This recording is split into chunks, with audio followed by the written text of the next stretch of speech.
Rudal hipersonik Kinzhal yang diluncurkan dari udara dilaporkan menghantam pusat komando militer Israel di kawasan Dekiria, Tel Aviv, dan menghancurkan gedung yang menjadi lokasi markas besar Staf Umum Israel Defense Forces (IDF).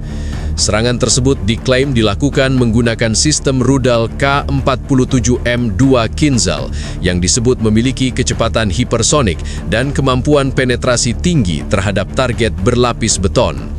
Target utama dalam serangan ini adalah gedung General Staff Headquarters atau pusat komando tertinggi militer Israel. Laporan awal menyebutkan gedung komando pusat rata dengan tanah akibat hantaman langsung rudal yang menghantam bagian struktur inti bangunan. Dampak ledakan menyebabkan keruntuhan struktur bertingkat dan memicu kebakaran besar di area internal kompleks.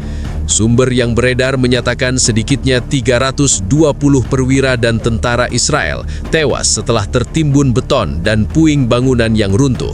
Hingga saat ini belum ada pernyataan resmi terperinci yang merinci identitas para korban, namun angka korban disebut berasal dari estimasi awal tim darurat yang melakukan evakuasi. Serangan ini dilaporkan diluncurkan dari platform udara jarak jauh dengan rudal ditembakkan dari luar wilayah udara Israel. Sistem pertahanan udara Israel disebut sempat aktif, namun klaim menyebut rudal hipersonik tersebut berhasil menembus lapisan pertahanan dan mencapai target dalam hitungan menit. Kecepatan dan lintasan manuver rudal menjadi faktor utama mengapa sistem intersepsi tidak mampu menghentikan proyektil sebelum menghantam gedung utama. Dekiria selama ini dikenal sebagai jantung pengambilan keputusan militer Israel. Kompleks tersebut menampung pusat komando operasional, ruang kendali strategis, serta kantor para pejabat militer senior. Hantaman langsung terhadap fasilitas ini secara otomatis menimbulkan pertanyaan besar mengenai kesiapan pertahanan berlapis dan efektivitas sistem anti-rudal yang selama ini menjadi kebanggaan pertahanan Israel. Tim penyelamat militer dan unit medis dikerahkan ke lokasi beberapa menit setelah ledakan. Area sekitar kompleks langsung ditutup total, akses sipil dihentikan, dan komunikasi internal dikabarkan dibatasi untuk mencegah kebocoran informasi. Foto-foto yang beredar memperlihatkan kerusakan berat pada struktur utama gedung dengan sebagian besar lantai runtuh dan hanya menyisakan rangka baja yang terbakar. Serangan ini, jika dikonfirmasi sepenuhnya, menjadi salah satu insiden paling signifikan yang pernah menyasar pusat komando militer Israel secara langsung. Dampaknya tidak hanya pada jumlah korban, tetapi juga pada struktur komando dan kendali militer nasional. Keamanan kawasan Tel Aviv diperketat secara maksimal dan status siaga nasional dilaporkan dinaikkan ke tingkat tertinggi. Serangan yang menghantam kompleks Dekiria tidak hanya menimbulkan kerusakan fisik, tetapi juga menciptakan kekosongan struktural dalam rantai komando militer Israel. Gedung yang menjadi lokasi markas besar Staf Umum Israel Defense Forces (IDF) dilaporkan mengalami keruntuhan total pada bagian inti bangunan. Area yang selama ini berfungsi sebagai pusat kendali operasi, ruang koordinasi lintas divisi, dan kantor perwira senior berubah menjadi puing dalam hitungan menit. Data awal yang beredar menyebutkan 320 perwira dan tentara tewas akibat tertimbun runtuhan beton bertulang. Mayoritas korban dilaporkan berada di dalam gedung saat rapat koordinasi dan aktivitas operasional rutin berlangsung. Struktur bangunan yang dirancang dengan lapisan beton tebal justru menjadi faktor mematikan ketika kerangka utama kehilangan penopang setelah hantaman langsung rudal hipersonik. Proses evakuasi berlangsung dalam kondisi sangat beresiko. Tim penyelamat harus menstabilkan bagian bangunan yang tersisa sebelum memasuki zona inti. Alat berat dikerahkan untuk memindahkan puing, namun keterbatasan akses memperlambat pencarian korban.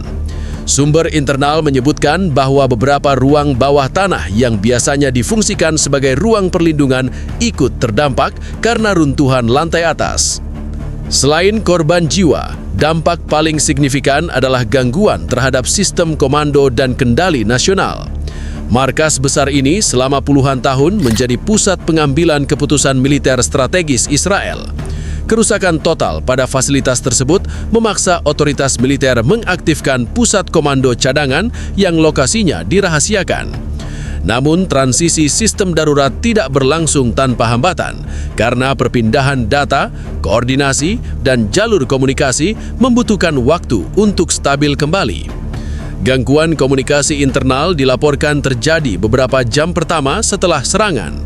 Beberapa jaringan aman yang biasa digunakan pejabat militer senior sempat tidak dapat diakses akibat kerusakan infrastruktur fisik. Hal ini menciptakan jeda kritis dalam arus perintah operasional. Dalam situasi konflik, jeda seperti ini memiliki konsekuensi besar karena dapat mempengaruhi respons militer secara keseluruhan. Dari sisi psikologis, serangan langsung terhadap jantung komando memiliki dampak simbolik yang sangat kuat.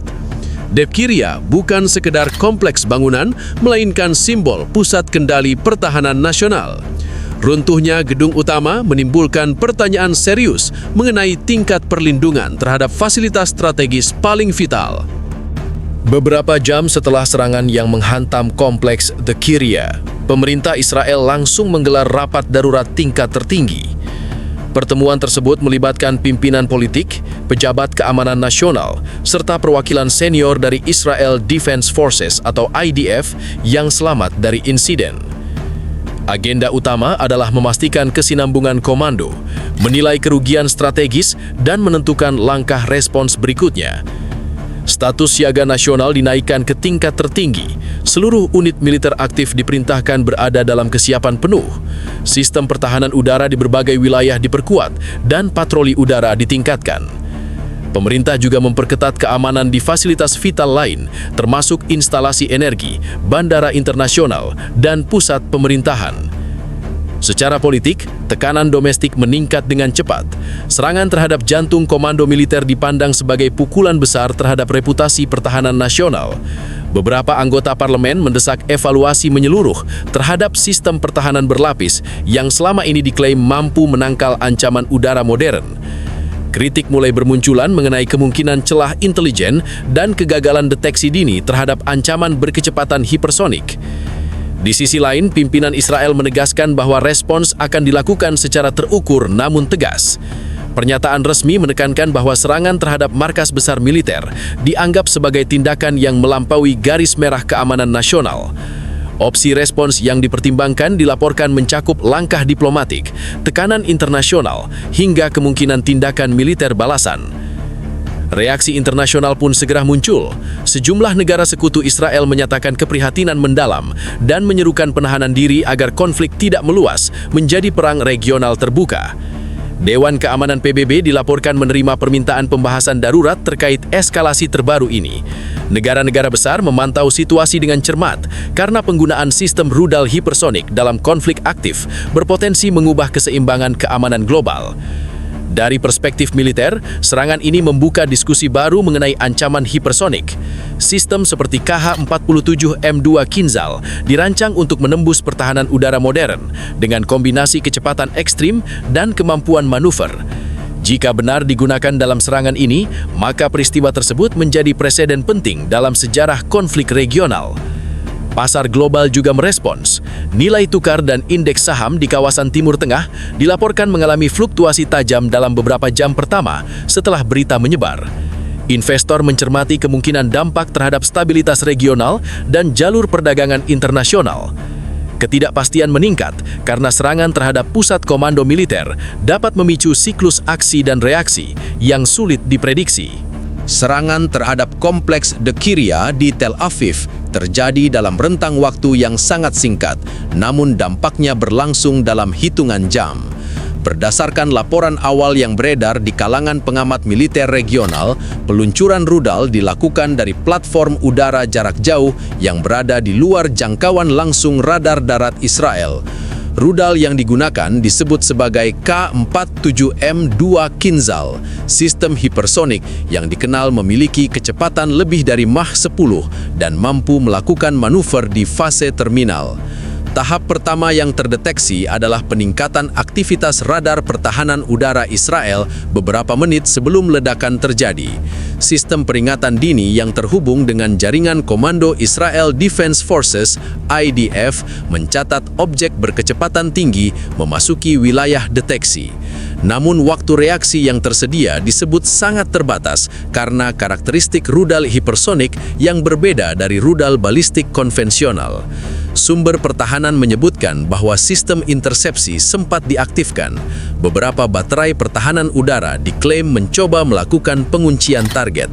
Akan tetapi, kecepatan dan kemampuan manuver di fase akhir diduga membuat sistem kesulitan memprediksi titik jatuh secara akurat. Dalam hitungan menit, objek tersebut menghilang dari radar jarak jauh dan muncul kembali di fase terminal sebelum menghantam struktur utama gedung komando. Ledakan terjadi tepat di bagian inti bangunan yang menjadi pusat kendali operasional. Dampaknya bukan hanya akibat daya ledak, tetapi juga energi kinetik dari proyektil yang melaju dalam kecepatan ekstrim. Struktur beton bertulang yang dirancang untuk perlindungan tinggi dilaporkan runtuh secara berantai.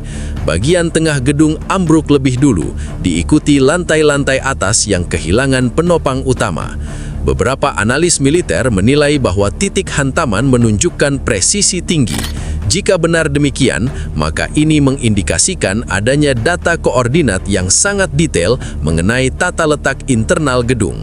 Hal ini memicu spekulasi mengenai kemungkinan pengintaian sebelumnya atau penggunaan sistem navigasi presisi tinggi yang terintegrasi dengan data satelit.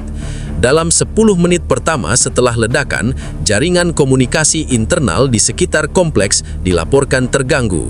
Sumber tidak resmi menyebut adanya pemadaman sistem komunikasi sementara untuk mencegah penyebaran informasi yang belum diverifikasi. Sirene darurat berbunyi di beberapa titik Tel Aviv, sementara akses menuju kawasan militer langsung ditutup oleh aparat keamanan. Tim penyelamat militer menghadapi kesulitan besar saat memasuki lokasi. Struktur yang runtuh menyebabkan lorong-lorong tertutup puing beton dan rangka baja. Evakuasi dilakukan menggunakan alat berat, namun prosesnya lambat karena risiko runtuhan lanjutan. Asap tebal dari pembakaran internal memperburuk visibilitas dan memperlambat pencarian korban yang tertimbun. Sementara itu, pengamanan udara diperketat secara drastis. Aktivitas penerbangan sipil di sekitar Tel Aviv dilaporkan dialihkan sementara. Sistem pertahanan udara dalam radius luas tetap siaga penuh untuk mengantisipasi kemungkinan gelombang serangan lanjutan.